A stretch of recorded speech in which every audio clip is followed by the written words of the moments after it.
মাশাআল্লাহ মাশাআল্লাহ আলহামদুলিল্লাহ। ওনার দেখেন প্রথম যে হাড্ডির যে প্রবলেমটা ছিল 2015 সাল থেকে উনি একটানা 2021 সাল পর্যন্ত এলেফাত খেয়েছে। উনি এলেফাত খেয়েছে। এখন আল্লাহর রহমতে হাড্ডির সংক্রান্ত লাইনে চলে আসার পরে তো তার মানুষ তো পৃথিবীতে যে কদিন বাঁচবে তার একটা না একটা রোগ থাকবে। তো উনি ইয়ার পর দ্বিতীয় পর্বে যখন আমার থেকে চিকিৎসা শুরু করলেন তখন হঠাৎ আমি দেখলাম যে তার হাতে পায়ে রক্ত কমে গেছে। দেখেন এখানে প্রথম উনি 2025 রিপোর্টটা করছে। দেখেন ওনার রক্ত ছিল একদম হিমোগ্লোবিন 10.5। এখানে ওনার কমেন্টে আসছে এই যে মাইক্রোটিক যে হাইপোসিরোমিক অ্যানিমিয়া, ফি ডিফারেন্সি অ্যানিমিয়া আসছে। তো এটা তো জানেন অ্যানিমিয়া যখন মানুষের হয়ে যায় মূলত মানুষের অ্যালোপ্যাথিতে ভারতে, সিঙ্গাপুরে, থাইল্যান্ডে বিভিন্ন জায়গায় যেয়ে মানুষ আলগা রক্ত দেয়। তা আলগা রক্ত দেওয়াটা তো চিকিৎসা না। তা আমি মনে করি উনি কি করলেন, আলগা রক্ত না দিয়ে উনি কি করলেন, আমাকে বললেন যে ডাক্তার সাহেব আমি কোনো আলগা রক্ত দিব না, আপনি আমাকে হোমিও ওষুধ চালান। তখন আমি ওনাকে কি করলাম, বিভিন্ন ধরনের খানা দিলাম, বিভিন্ন ধরনের আইটেম তাকে দিলাম, বিভিন্নভাবে যখন তাকে ওষুধ দিলাম। দেখেন ওষুধ খাওয়ার পরে ওনার 2011-10-25 আবার উনি রিপোর্ট করলেন। দেখেন ওনার হেমোগ্লোবিন এখন কত আসছে, 12 পয়েন্টে চলে আসছে। ইয়াসার হলো 21। অর্থাৎ ওনার এখান দেখেন যেটা আগে ওনার নেট্রোফিলিক লাইকোসাইটোসিস, যেটা এই যে লিকোসাইটোসিস, যেটা অ্যালার্জির থেকে ক্যান্সার হয়। ওনার কিন্তু অ্যালার্জির থেকে নীরব ক্যান্সার যাকে বলা হয়, মানুষকে আস্তে আস্তে লেকোসাইটোসিস আপনারা গুগলে সার্চ দিলে পাবেন। গুগলে সার্চ দিলে এই যে লেকোসাইটোসিসের যে ঘটনাটা গুগলে সার্চ দিলে পাবেন। এটা কিন্তু নীরব ঘাতক একটি ক্যান্সার। মাশাআল্লাহ দেখেন উনি ওষুধ খাওয়ার পরে ওনার এটা নর্মাল হয়ে গেছে। তো নর্মাল রিপোর্টটা কই আপনার দেখেন মাশাআল্লাহ। উনি আবার এটা আমি গোটা বিশ্বকে দেখাচ্ছি, কোনো অ্যাডভার্টাইজের জন্য নয়, এখানে রুগী আসার জন্য নয়। যে পৃথিবীতে যে মানুষকে বলে, মানুষ যে বলে হোমিওপ্যাথি আস্তে কাজ করে, হোমিওপ্যাথিতে ওষুধ দেয় না। আপনি যদি হোমিওতে এই সমস্ত ওষুধ দেন, আপনি যদি এই সমস্ত ওষুধ মানুষকে প্রয়োগ করেন, সুইজারল্যান্ডের ওষুধ, জার্মানের ওষুধ, আপনি যদি অরিজিনাল ওষুধগুলো মানুষকে প্রয়োগ করেন, দেখেন এই ওষুধগুলি যদি আপনি মানুষকে অরিজিনালি প্রয়োগ করেন তাহলে সে রোগী অবশ্যই আল্লাহর অশেষ রহমতে ভালো হয়ে যাবে। এখন দেখেন এই ভিটামিনটা মূলত হচ্ছে জার্মানের। দেখেন জার্মানের এই সমস্ত ভিটামিন আপনি খাবেন তাহলে না আপনি ভালো হবেন। আপনারা উল্টাপাল্টা ভিটামিন খাবেন, 100 টাকা 150 টাকা দামের ভিটামিন খাবেন, তাহলে আপনার রোগ তো ভালো হবে না। দেখেন উনি এত বড় একটা নীরব ক্যান্সারকে, ওনার এনিমিয়া যেখানে ওনার শরীরে রক্ত তৈরি হতো না, দেখেন এখন রিপোর্টে আসছে।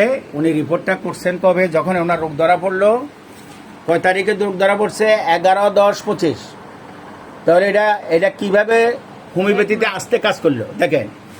এখন ইনি আবার পরীক্ষা করছেন 21-4-26। 21-4 কত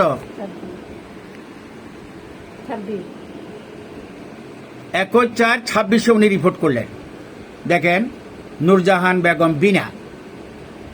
এখন ওনার এই রিপোর্টে চলে আসছে নন স্পেসিফিক ফান্ডিংস, মানে ওনার ক্যান্সারটা ভালো হয়ে গেছে। তাহলে একটা ক্যান্সার ভালো করার জন্য মানুষ কিমোথেরাপি দিচ্ছে। একটা ছোট্ট বাচ্চাকে 35,000 টাকা করে কিমোথেরাপি দেওয়া হচ্ছে। আজকে বাংলাদেশের বিভিন্ন অঞ্চলে, বিশ্বের বহু জায়গাতে মানুষ বুঝে না বুঝে অতি দ্রুত যখন মানুষ থেরাপিতে চলে যায়, কিমোথেরাপিতে চলে যায়, তখন সে মৃত্যুর মুখে চলে যায়। আপনারা এখন ওনার মুখে শুনুন যে কত দ্রুত ওনার অ্যানিমিয়া লাইনে চলে আসছে। যারা আজকে আলগা রক্ত দেয়, এখানে দেখেন কত দ্রুত উনি তার এটা ছিল ক্যান্সার জাতীয়, যে দেখেন সে এই সালে 11-10-25 সে উনি তার ক্যান্সারটা ধরা পড়ছে, তার অ্যালার্জি থেকে ক্যান্সারটা ধরা পড়ছে। আবার উনি এই টাইমে এসে যে 21 এসে ওনার এটা পুরা ভালো হয়ে গেছে। এখন ওনার মুখে শুনুন উনি কি বলে, শুনুন যে আজকে আমার শরীরে রক্ত ছিল না, আপনি আলগা রক্ত না দিয়ে কি করলেন? আমি হোমিওপ্যাথি ও ডাক্তার সাহেবের ওষুধ খেয়ে আমি আল্লাহর রহমতে ভালো হয়ে গেছি। আপনারা রিপোর্টে দেখছেন? হ্যাঁ হ্যাঁ, আমি ওনারটা দেখে আমি ওষুধ খেয়ে আমি ভালো হয়েছে। রিপোর্ট দেখছেন না, এই রিপোর্টে আমি ভালো হয়ে গেছি আল্লাহর রহমতে। আপনারাও আসেন, দেখবেন ভালো হয়ে গেছে। আর অ্যালার্জির থেকে যে ক্যান্সারটা হয়েছে, সেই ক্যান্সারটা আমি জানতামই না যে আমার অ্যালার্জিতে ক্যান্সার ছিল। সেটা যখন টেস্ট করাতে তো আমি বুঝলাম যে আমার অ্যালার্জিতে ক্যান্সার হয়েছে। আল্লাহর রহমতে আমার 1 মাসের ভিতরেই আমার আল্লাহর রহমতে আমি 2 ডোজ ওষুধ খাওয়ানোর পরে থেকে আমি এখন সুস্থ। হ্যাঁ, তাহলে আপনার সারা বিশ্বকে বলেন যে আপনারা বুঝে না বুঝে যারা থেরাপি দিচ্ছেন, কিমোথেরাপি দিচ্ছেন, এগুলো না করে একবার আপনারা হোমিওপ্যাথি ডাক্তারের কাছে এসে দেখেন। কোন হোমিও? ভালো ডাক্তার, যাদের কাছে ওষুধ আছে, ভালো ওষুধ আছে। গাজী ডাক্তার আবুল কাশেম, গাজী হোমিও হলে আপনারা আসবেন, ওষুধ খাবেন।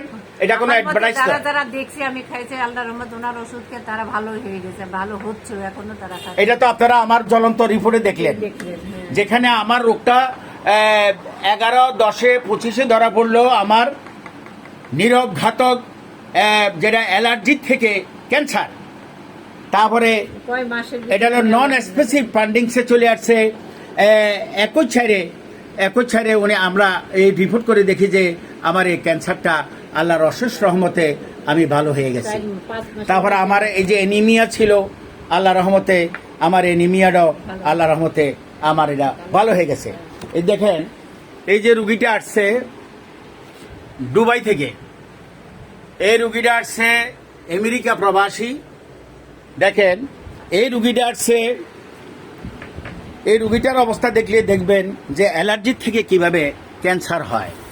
এই রুগীটা দেখেন 14 গ্রাম গ্যাংগ্রিন থেকে পায়ে ক্যান্সার পুরো শরীরে ছড়াই গেছে। তারপরে দেখেন ওনার 2টা বাল্ব নষ্ট হয়েছে। এখানে দেখুন সবচেয়ে বড় জিনিসটা হচ্ছে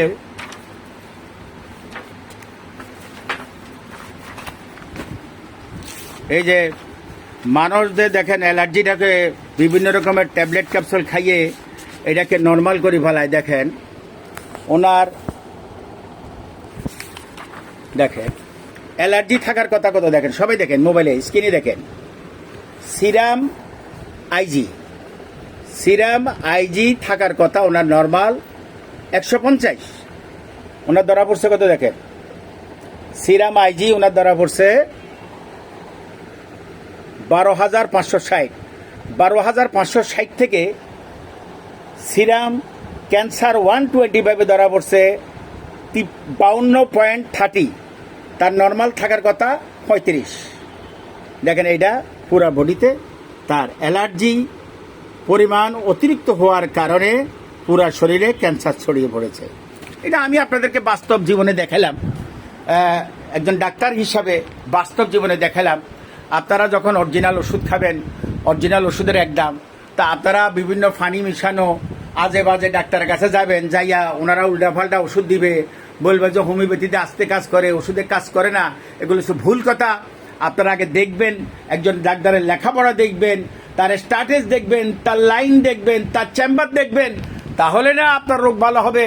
এখন আপনারা উল্টা ফাল্টা যাইয়া এলোপ্যাথিতে কোটি কোটি টাকা খরচ করবেন, আর হোমিওপ্যাথি এসে গরিব হয়ে যান, হোমিওপ্যাথিওয়ালাদেরকে টাকা দেন না, এরপরে ওনারা দেয় কোনো রকম ওষুধ দিয়ে দেয়, সেই কোনো রকম ওষুধ দিয়ে আপনি কোনোদিন ভালো হবেন না। আপনার রোগ ভালো করতে হলে সত্যিকার অর্থে আপনাকে রিপোর্ট করতে হবে, সত্যিকার অর্থে ওষুধ খাইতে হবে, সত্যিকার অর্থে আপনার ডাক্তারের কথা মানতে হবে, নিয়ম মানতে হবে, তাহলে আল্লাহ রসুল আপনাকে মাফ করে দেবে। হ্যাঁ, আপনি লাস্ট বলেন যে যারা ক্যান্সার হবে, যাদের শরীরে রক্ত শূন্যতা দেখা দিবে, হ্যাঁ আপনারা ডাক্তারের কাছে আসবেন, এই হোমিওপ্যাথি ডাক্তারের ওষুধ খাবেন। আপনার এমনি বাইরে কোনো কিছু করবেন না, এখানে আসলে আপনার রক্ত ঠিক হয়। কেন আমি নিজেই তো আছি, আমার তো রক্ত ছিলই না।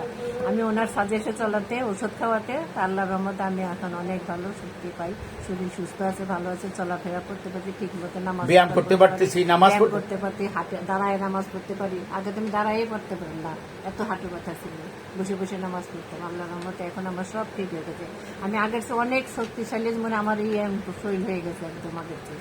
ওনার হরমোন পয়েন্ট যদি আপনারা দেখেন, মানুষের একজন ইয়ং মেয়ের হরমোন থাকে, আমি দেখছি হরমোন থাকে তার মাত্র 1-2।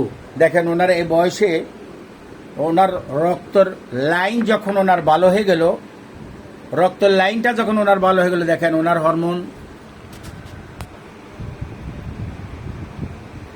হরমোন থাকার কথা। এই রিপোর্টটা তো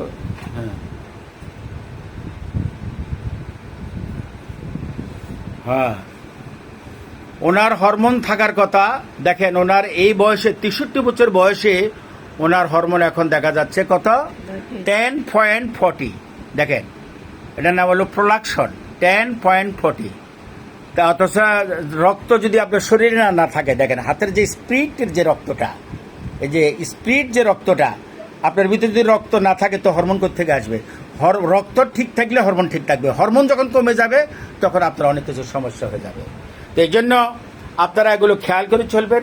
আল্লাহ এবং আল্লাহ রাসূল আমাদেরকে যেন কবুল করে, আমরা সবাই মরে যাব। কিন্তু চেষ্টাটা আমাদের করতে হবে ভালো জায়গায়। এই দেখেন ওনার পায়ে যে টিউমারটা দেখুন, এটাকে এই যে টিউমারের যে পরীক্ষাটা আসছে, এখানে দেখেন ওনার ওভার সোয়েলিং, এখন এটা ট্রিটমেন্ট উনি করতেছে। দেখেন এখানে একটা টিউমার হয়েছে, এই টিউমারের ভিতরে তার যে রোগটা ধরা পড়ছে এটার নাম হলো, রিপোর্টটা কই, এই যে দেখো এই রিপোর্টটাতে কি আসছিল, দেখেন সোয়েলিং ওভার যে back of the right ankle joint, মানে পিছনে, তার পায়ের পিছনে এই টিউমারটা হয়েছে। তো এইটাকে ডাক্তাররা বলছে এটা কেটে ফেলে দাও। এইটা কাটার পরে উনি কিন্তু একটা ক্যান্সার থেকে উনি ভালো হয়েছেন, এটা যদি কাটে, এই কাটার পরে কিন্তু উনি ক্যান্সারে চলে যাবে, তখন ডাক্তাররা বলবে থেরাপি দাও। দেখেন এখানে আসছে জ্যান্থোমা, আর একটা আছে গোয়েট, যেটা আর্থ্রাইটিস নামে অভিহিত করা হয় এই রোগটাকে। এখন এটার উপরে ওনার চিকিৎসা চলবে ইনশাল্লাহ। আপনারা সবাই দোয়া করবেন, ভুল ত্রুটি হলে ক্ষমার দৃষ্টিতে দেখবেন। এখানে কিন্তু রোগীর অ্যাডভার্টাইজের জন্য নয়, কোনো কিছু। এটা সারা পৃথিবীকে আমি দেখাইতে বাধ্য হলাম যে একজন রোগী কিভাবে আর্থ্রাইটিস থেকে ভালো হয়, কিভাবে পুরো বডি তার নষ্ট হয়ে গেছে, তার এটা কিভাবে ঠিক হলো। অথচ উনি 5-6 বছর অ্যালোপ্যাথি খাইছে, থেরাপি দিছে, কিছুই ভালো হলো না। এখন হোমিও জগতে এসে উনি একটানা সুন্দর করে ওষুধ খাওয়ার পর প্রতিটা হাড্ডি লাইন ওনার ভালো হয়ে গেছে। আপনারা চেষ্টা করবেন, অপারেশনে যাবেন না, থেরাপিতে যাবেন না, প্রাকৃতিকভাবে ওষুধ খাওয়ার চেষ্টা করুন। আল্লাহ এবং আল্লাহ রাসূল অপারেশনে গেলে বাচ্চা ক্যান্সার হবেই হবে, যার না থাকে তাও। কিন্তু এর অপারেশনের আগেই চিকিৎসা করা ভালো, যাতে আপনি ভালো হয়ে যান। এটাকে অপারেশন করলে পুরো ক্যান্সারের দিকে চলে যাবে। তাহলে আপনার কথা হচ্ছে যে কেউ অপারেশনে যাবেন না, কেউ হাড্ডি অপারেশনে যাবেন না, কেউ থেরাপি দিবেন না, কিমোথেরাপি দিবেন না, না দিয়ে সুন্দর প্রকৃত ভালো ডাক্তার হোমিও জগতে এসে আপনারা চিকিৎসা করুন। আমি চিকিৎসা করেছি এবং আমি বিভিন্ন বাংলাদেশের এমন কোন হাসপাতাল নাই যে আমি ট্রিটমেন্ট করি নাই, কিন্তু আল্লাহর অশেষ রহমতে আমি ওনার ওষুধ খাওয়ানোর পরে এখন আমি ব্যায়াম করছি, নামাজ পড়তেছি এবং হাঁটতেছি, আমি বিভিন্ন অনুষ্ঠানে যাচ্ছি। এই উপরে আর তো কিছু নাই, এটা আল্লাহ এবং আল্লাহ রাসূলের রহমত এবং মহব্বত। আল্লাহ এবং আল্লাহ রাসূল আমাদের এই চিকিৎসাকে যেন কবুল করে। সবকিছু ভালো করে, একটা উপলক্ষে আমি ভালো